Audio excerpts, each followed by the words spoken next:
Chairman Pakistan Tariq انصاف خواتین convention کے لیے پہنچ گیا.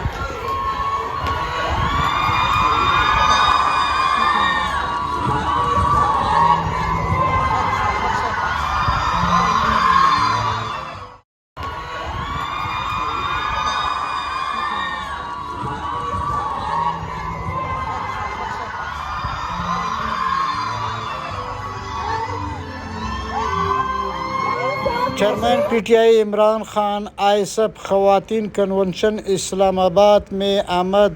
خوبصورت استقبال.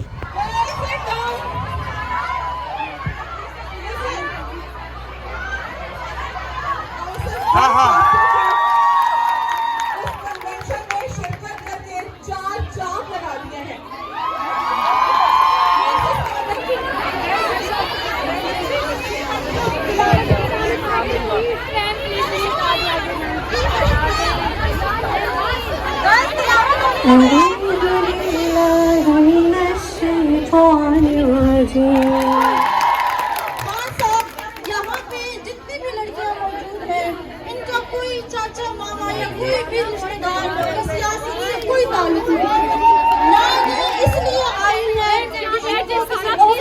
کرنا چاہوں گی اس عظیم شخصیت کو جس پر پاکستان کے عوام کی تمام امیدیں جڑی ہیں.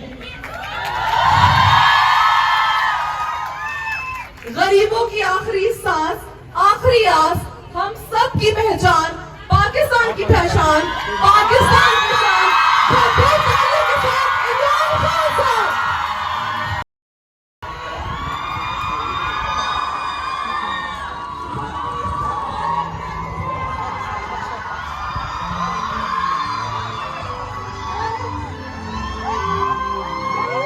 بسم اللہ الرحمن الرحیم. ایاک نعبد و ایاک نستعین سے بات کرنے کا میں یہ چاہتا ہوں کہ جو میں آج آپ کے سامنے باتیں کروں، آپ نے یہ کالجز، یونیورسٹیز، ہر جگہ یہ بات لے کے جانی، کیونکہ میں آپ سے پالیٹکس کی بات نہیں کر رہا. میں آپ سے جو بات کر رہا ہوں وہ ملک کے لیے جہاد لڑنے کی. جو حقیقی آزادی ہے اس کے لیے آپ پالیٹکس نہیں کرتے، آپ جہاد لڑتے ہیں.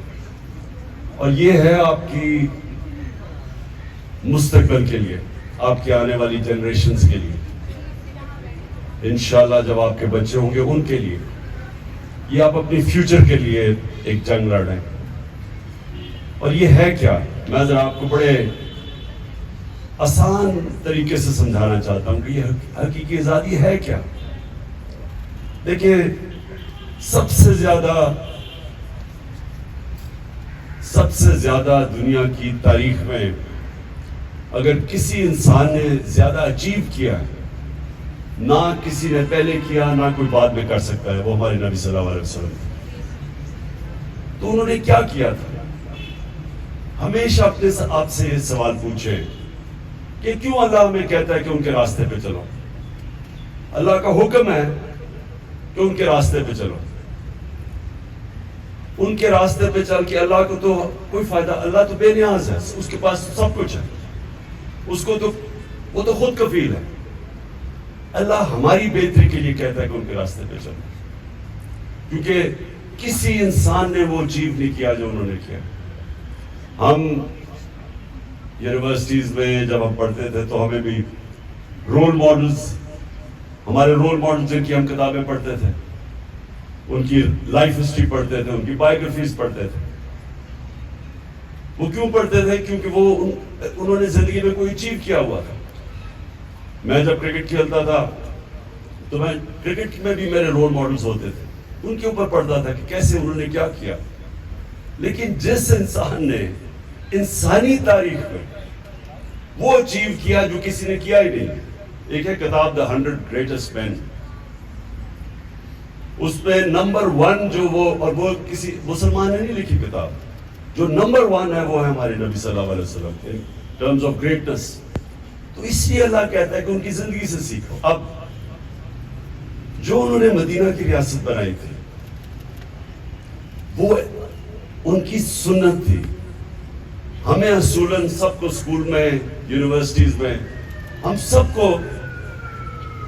سب کو پتہ چلنا چاہیے تھا کہ وہ کیا ہوا تھا، وہ کیا دنیا کا انقلاب آیا تھا کہ وہ 10 سالوں کے اندر انسان بدل گئے. جن کی کوئی اہمیت نہیں تھی انہوں نے دنیا کی امامت کی.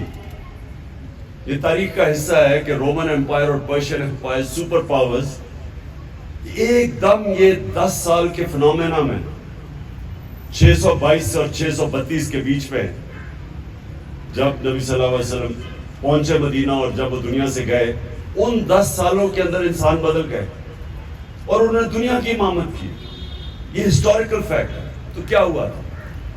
انہوں نے حقیقی طور پہ لوگوں کو آزاد کیا تھا. انسانوں کو آزاد کر کے ان کے پوٹینشل کو آزاد کر دیا تھا. چھوٹے سے انسانوں کو بڑے انسان بنا دیا تھا.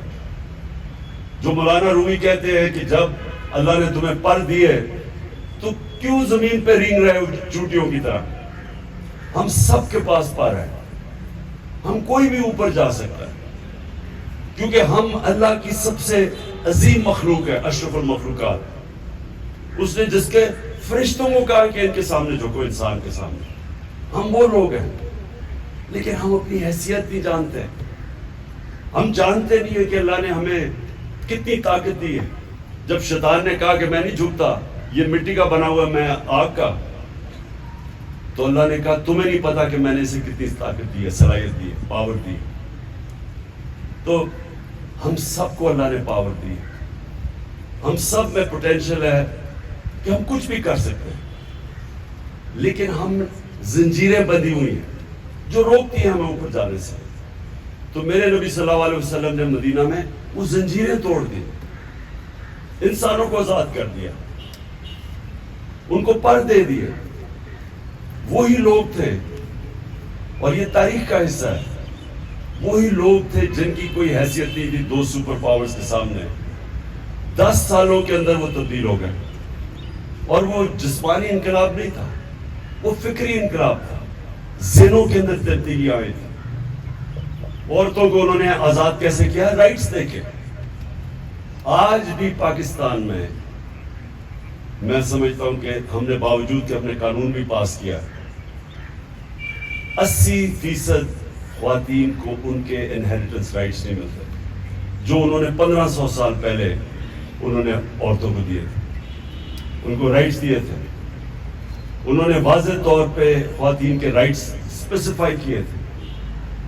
قانون کے اندر انہوں نے ان کو رائٹس دیا اور انصاف دیا تھا. برابر کے انہوں نے انسان بنایا تھا. پہلے عورتیں اور آدمیوں کو برابر کے انسان نہیں سمجھتے تھے. انہوں نے غلاموں کو آزاد کیا تھا. مسلمان کی تاریخ ہے کہ غلام بادشاہ بن گئے. ہندوستان میں سلیو ڈینسٹی تھی، ماملوک سے ایجپٹ میں تھے، وہ غلام تھے جو بادشاہت کی انہوں نے. تو غلاموں کو انہوں نے آزاد کیا، خواتین کو آزاد کیا. انسانوں کو کیسے آزاد کیا؟ انصاف دے کے. انصاف جو ہوتا ہے وہ آپ کو آزاد کرتا ہے. جب مجھے قانون پروٹیکٹ کرتا ہے طاقتور سے، تب میں آزاد ہوتا ہوں.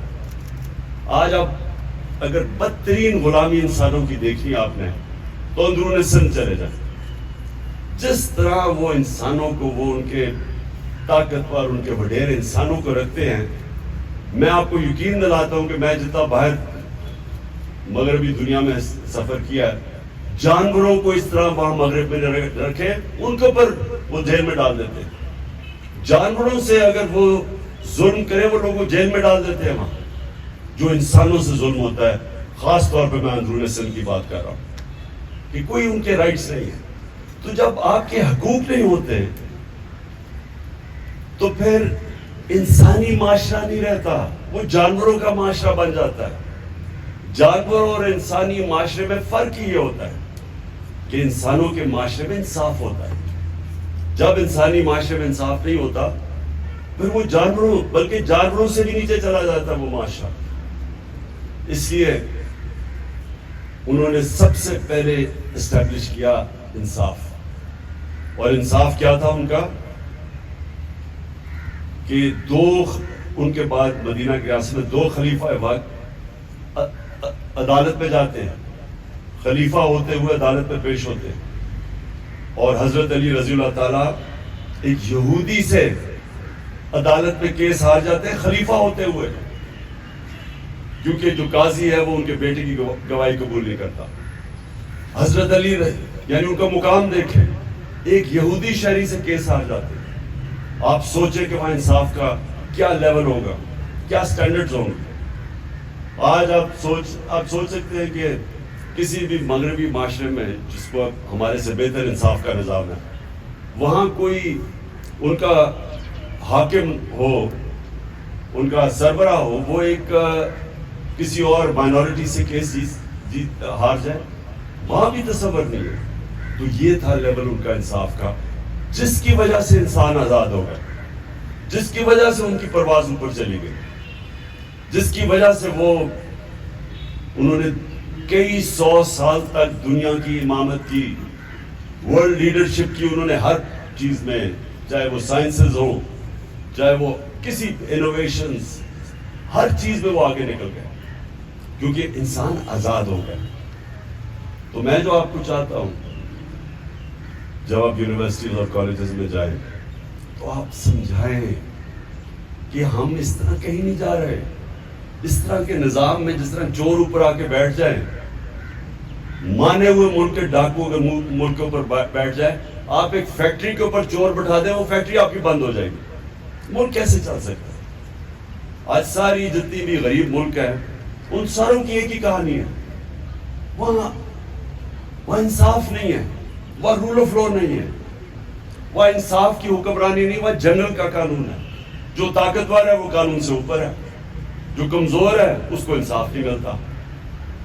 ہمارے نبی صلی اللہ علیہ وسلم نے کہا تھا کہ تمہارے سے پہلے بڑی قومیں تباہ ہوئی، کہ کمزور جب چوری کرے وہ جیل میں، اور طاقتور جب چوری کرے تو اس کو این آر او مل جائے، اس کو پکڑے نہ، جو آج یہاں ہمارے ملک میں۔ انہوں نے تب کہا تھا کہ قومیں تباہ ہو جاتی ہیں، جس قوم میں رول آف لا نہیں ہوتا وہ تباہ ہو جاتی ہے۔ اور یہ ساری غریب ملکوں کی یہی کہانی ہے آج، وہاں ہر جگہ زرداری اور شریف بیٹھے ہوئے چوری کر رہے ہیں، ملک کا پیسہ باہر لے کے جا رہے ہیں، اور دوسروں سے بھیک مانگ رہے ہیں کہ جی ہمیں ڈالرز بھیج دو۔ یہ سارے غریب ملکوں کا یہ مسئلہ ہے، یہ صرف پاکستان کا نہیں ہے۔ میں اس لیے جب میں نے پولیٹکس شروع کی تو تب میں نے اپنی انصاف کی تحریک، یعنی میں نے ایک چیز آئیڈینٹیفائی کی کہ اگر ہم انصاف لے آئے پاکستان میں تو یہ ملک آزاد ہو جائے گا اور یہ عظیم ملک بنے گا۔ تو یہ جو حقیقی آزادی ہے اس کی ابھی جدوجہد جاری ہے۔ چور اوپر بیٹھ گئے، ایک انگلش میں سینگ ہے کہ lunatics have taken over the asylum، کہ پاگلوں نے پاگل خانے پہ قبضہ کر لیا، یعنی چوروں نے ملک کے اوپر قبضہ کر لیا۔ تو اب وہ ہر روز ان کے کیس معاف ہو رہے ہیں۔ پہلے قانون بناتے ہیں، پہلے خود قانون بناتے ہیں، اسمبلی میں جا کے نیب لا میں امینڈمنٹ کرتے ہیں، پھر باری باری ان کے کیس ختم ہو رہے ہیں اب چوروں کے۔ تو اتنی میں ان کو بار بار کہتا ہوں کہ پھر جیل کھول دیں، وہ بیچارے غریب لوگوں کا کیا ہے، وہ جو غریب سارے جیلوں میں بھرے ہوئے ہیں۔ اور اس لیے یہ یاد رکھیں کہ جب تک ہم اس کے لیے جدوجہد نہیں کریں گے، یہ جو اب ہمارے ساتھ ملک سے ہو رہا ہے، یہ اگر ہم آپ کھڑے اس کے لیے نہیں ہوں گے تو وہ پھر قومیں تباہ ہو جاتی ہیں۔ قرآن کی آیت ہے کہ میری زمین پہ نکل کے دیکھو کتنی قومیں تباہ ہوئی جو میرے حکم پہ نہیں چلی۔ قومیں رہتی نہیں ہیں، تباہ ہو جاتی ہیں۔ یوگوسلاویہ نہیں ہے اب، پہلے ایک ہمارے زمانے میں ایک ملک تھا، وہ ختم ہو گیا۔ سوویت یونین نہیں رہی اب، وہ رشیا تھوڑا سا رہ گیا۔ ہمارے ہوتے ہوتے ایسٹ پاکستان علیحدہ ہو گیا، بنگلہ دیش بن گیا۔ تو یہ نہ سمجھے کہ ملک رہ جاتے ہیں، جب تک ملک اپنی انصاف کے لیے جدوجہد نہیں کرتے، اپنے حقوق کے لیے، اپنے رائٹس کے لیے، اپنی آزادی کے لیے قومیں نہیں کھڑی ہوتی، وہ پھر قوموں تباہ ہو جاتی ہیں۔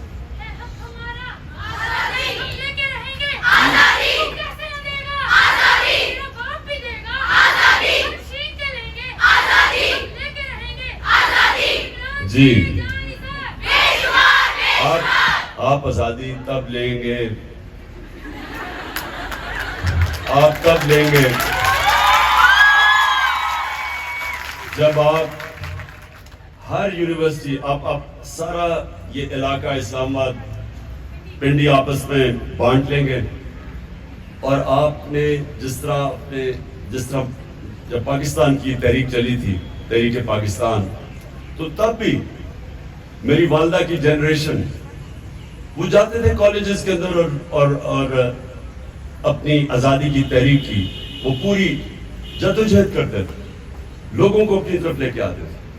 اور آپ جتنی ایج کی تب بھی ہماری خواتین آپ کی ایج کی وہ جا کے پوری اس کے لیے جدوجہد کرتی تھی اور تبلیغ کرتی تھی اور لوگوں کو تیار کرتی تھی. اس لیے آپ نے بڑا یہ جو وقت ہے یہ فیصلہ کن وقت ہے پاکستان کی تاریخ میں. یہ انشاءاللہ جس طرح قوم میں بیداری آئی ہے، جس طرح قوم میں شعور آیا ہوا ہے، تو انشاءاللہ اگر ہم سب اس وقت محنت کریں، لوگوں کے اندر جائیں، تو میرے میں شک نہیں ہے کہ یہ انشاءاللہ یہ جو تحریک ہے ہماری حقیقی آزادی کی تحریک یہ کامیاب ہوگی. تو آپ نے سب نے میرے سے وعدہ کرنا ہے کہ لوگوں کے پاس جانا ہے، ممبرشپ کرنی ہے. نائلہ مجھے بڑا پسند آیا آپ کا جذبہ اور جنون تھا، اور آپ کا جو شعور تھا، یعنی جو آپ نے کئی باتیں کی وہ میں نے بڑے دیر میں جو پالیٹکس میں لوگ رہتے ہیں ان سے نہیں سنی وہ باتیں. کیونکہ دیکھیں دو چیزیں ہوتی ہیں پالیٹکس، آپ نے سمجھ لی. ایک ہے پالیٹکس جو دنیا میں بدنام ہے. آدمی یا عورت پالیٹکس میں آتی ہے عوام کی خدمت کرنے کے لیے اور وعدے کرتی ہے کہ میں خدمت کروں گی عوام کی یا کروں گا، اور اس کے بعد خود پیسے بنانے شروع ہو جاتے ہیں، لوگوں کو ہی لوٹنا شروع ہو جاتے ہیں. اور دوسرے ہیں جو پالیٹکس کو عبادت سمجھتے ہیں، جو پیغمبروں کا راستہ تھا، وہ بھی اسٹیٹ کرافٹ تھی. نبی صلی اللہ علیہ وسلم نے بھی مدینہ کی ریاست سنبھالی تھی، لیکن وہ ایک عبادت میں کنورٹ ہو جاتی ہے، کیونکہ انہوں نے لوگوں کی زندگیاں بدل دی، انسانوں کو اٹھا دیا، فلاحی ریاست بنا دی، انصاف کر دیا، حقوق دے دیے. وہ بھی پالیٹکس ہے. تو دو پالیٹکس ہے، ایک قائد اعظم کی ہے، ایک ان چوروں کی ہے. اور آپ جو پالیٹکس کریں گے وہ آپ کی عبادت میں شامل ہوگی، کیونکہ آپ اپنی ذات کے لیے نہیں کریں گے، آپ اپنی قوم کے لیے کریں گے. جس طرح کشمیر کے لوگ ہیں جو مقبوضہ کشمیر میں، یعنی وہ کن مشکلوں میں ان کی خواتین نکلتی ہیں، ظلم ہوتا ہے، لیکن وہ بار بار قربانیوں کے بار نکلتی رہتی ہیں، کیونکہ وہ سب کو سمجھتے ہیں کہ غلام قوم کبھی کھڑی نہیں ہو سکتی. غلام صرف اچھے غلام بن سکتے ہیں، صرف آزاد قومیں اوپر جاتی ہیں. اور وہی جو میں نے پھر سے کہا کہ مدینہ کی ریاست ہمارے لیے ہمیشہ کے لیے ایک مثال ہے مسلمانوں کے لیے، کہ کیسے ایک انسان بدلے اور وہ دنیا کی انہوں نے امامت کی. اور اس لیے اللہ کہتا ہے کہ ان کے راستے پہ چلو ہماری بہتری کے لیے، کہ اگر ہم نے اس سے نکلنا ہے جس دلدل میں ہمیں پھنسایا ہوا ہے، قرضے لے کے وہ ہمارا وہ شباز شریف جاتا ہے ہر جگہ کہتا ہے جی دیکھیں میں بھیک تو نہیں مانگ رہا، میں مجبور ہوں، ہاں مجبوری ہے، میں بھیک تو نہیں مانگنا چاہتا لیکن میں مجبور ہوں، میں مانگنے نہیں آیا. تو وہ اصل میں ساری قوم کو ذلیل کرتا ہے. خوددار قوموں کی عزت ہوتی ہے، جو انسان اپنی عزت کرواتا ہے اس کی عزت ہوتی ہے. آپ اپنی اگر عزت نہیں کروائیں گے دنیا آپ کی عزت نہیں کرے گی، دنیا کے سامنے ہاتھ پھیلائیں گے کوئی عزت نہیں کرے گا. اور انشاءاللہ میں آپ کی سب کی اب ڈیوٹی لگا رہا ہوں. میں آپ کو 1-2 مہینے دوں گا، نہیں 1 مہینہ 1 مہینے میں دیکھوں گا کہ آپ نے کتنی ممبرشپ کی ہے، آپ کی کتنی بڑی ہماری ISF کی تنظیم کتنی بڑی بن جاتی ہے، اور انشاءاللہ پھر آپ سے ڈسکس کروں گا. بہت بہت